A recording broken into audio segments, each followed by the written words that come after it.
Hello, hi everybody. Welcome to my channel. Today I am going to show how to prepare roipottu గోంగూర కారం అండి. దీనికి కావాల్సిన items చెప్తానండి. గోంగూర ఒక కట్ట, 20 గ్రాములు రోయిపొట్టు, 5 పచ్చిమిరకాయలు, కొద్దిగా చింతపండు, తగినంత ఉప్పు, ఎల్లుల్లిపాయలు 4 రెబ్బలు, కొద్దిగా జీలకర్ర. అయితే గోంగూర ఫస్ట్ మనం శుభ్రంగా కడిగేసేసి ఒక బాండీలో పెట్టుకోవాలండి. స్టవ్ వెలిగించేసి బాండీలో పెట్టి ఉడకబెట్టాలి. మూత పెట్టేసేసి చక్కగా ఉడికిపోతుంది. దీంట్లో ఆయిల్ ఉండదన్నమాట. ఆయిల్ లేని ఫుడ్ ఇప్పుడు చాలా తక్కువ చేసుకుంటున్నారండి. ఇది ఆయిల్ లేని ఫుడ్ పిల్లలకంటే, మనకంటే, పెద్దవాళ్ళకంటే అందరికీ మంచిది.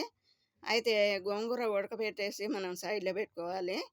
అలాగే మళ్ళీ ఇంకో బాండీ పెట్టుకొని మనం రొయ్యపుట్టు చక్కగా దోరగా వేపుకోవాలి. బాగా వేపుకుంటే చేదొచ్చేస్తుందండి. దోరగా వేపుకుంటే చాలు. అది తీసి ఒక ప్లేట్లో పెట్టుకోండి. అలాగే 5 పచ్చిమిరకాయలు కూడా మనం నూనె లేకోకుండా వేపుకోవాలండి. దేంట్లో కూడా నూనె వాడుకోకూడదు ఈ కారంలో. 5 పచ్చిమిరకాయలు కూడా దోరగా వేపుకోవాలి. ఇంకా బ్లాక్ వచ్చే వరకు వేపుకోకూడదు. అది కూడా చేదొచ్చేస్తుంది.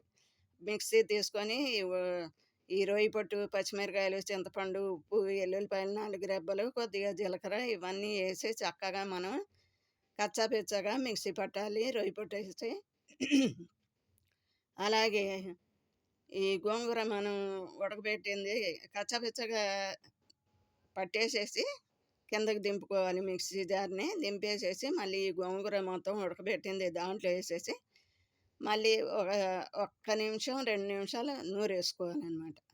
అస్సలు ఆహా! ఎంత బాగుంటుందోనండి ఈ పచ్చడి. అయితే నేనేం చేశానంటే ఈ దోరగా వేపిన రొయ్య పొట్టుని కొద్దిగా తీసి ఒక గిన్నెలో పెట్టుకున్నాను. ఆ గిన్నెలో పెట్టుకొని ఏం చేశానంటే మొత్తం పచ్చడి అంతా నేను మిక్సీలో నుంచి ఒక గిన్నెలోకి ట్రాన్స్ఫర్ చేసినాక ఈ వేపిన రొయ్య పొట్టుని మళ్ళీ పైన జల్లాననమాట. ఇట్లా జల్లితే కరకరలాడితే చాలా బాగుందండి.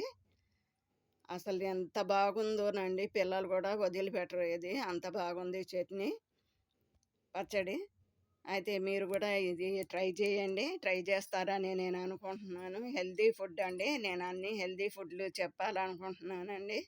అందుకే హెల్తీ ఫుడ్ చెప్పాను. అయితే దీంట్లో ఏంటంటే మనకి రొయ్యల్లో 100 గ్రామ్స్ రొయ్యల్లో మనకి 20 గ్రామ్స్ ప్రోటీన్స్ ఉంటుందండి. విటమిన్ బి కూడా ఉంటుంది.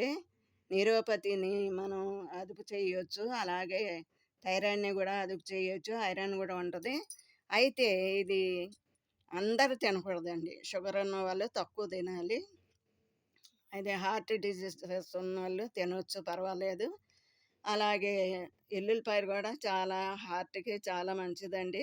జీలకర్ర ఏమో అరుగుదలకి మంచిది. అందుకని మనం ఈ పచ్చడి చేసుకొని తిందాము.